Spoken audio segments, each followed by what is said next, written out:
ബഹുമാനപ്പെട്ട മുഖ്യമന്ത്രിയുടെ meet the press പരിപാടിയിൽ പങ്കെടുക്കാൻ പറ്റുന്നതിൽ വലിയ സന്തോഷമുണ്ട്. കുറച്ച് കാര്യങ്ങൾ ഞാനിവിടെ ഇന്നലെ ഉണ്ടായിരുന്നു. അപ്പോൾ ഇന്നലെ കോൺസേർട്ടും കഴിഞ്ഞു. അപ്പോൾ ഇന്ന് ഇതിനു വേണ്ടി മാത്രമാണ് ഞാനിവിടെ നിന്നത്. എന്തായാലും പങ്കെടുക്കാൻ പറ്റിയതിൽ വലിയ സന്തോഷം. പിന്നെ അത് മാത്രമല്ല, ഇനി തുടർച്ചയായിട്ട് LDF തന്നെ വരട്ടെ എന്ന് ഞാൻ പ്രാർത്ഥിക്കുകയാണ്. എന്തായാലും അത് തന്നെ വരും. All the best to everyone. Jai Hind.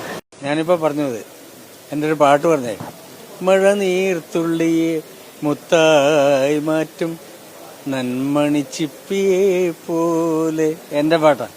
അപ്പോൾ ഒരു മഴത്തുള്ളിയെ മുത്താക്കി മാറ്റുന്ന ഈ മാജിക്കിന് നന്ദി എന്നാണ് ഞാൻ പറഞ്ഞത്. അതാണ് എനിക്ക് പറയാനുള്ളത്.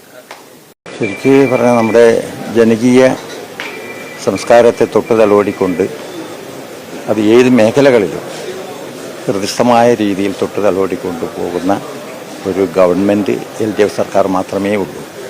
ഞാനിപ്പോൾ ക്ഷേത്രകല അക്കാദമി ചെയർമാനാണ്. അന്യം നിന്ന് പോകുന്ന കലകളെയും കലാകാരന്മാരെയും പരിപോഷിപ്പിച്ചെടുക്കാനുള്ള എല്ലാ താങ്ങും തണലും ഇതുവരെ ഇല്ലാത്ത ഒരു ശക്തി ഇതൊക്കെ തരുന്നത് LDF സർക്കാരാണ്.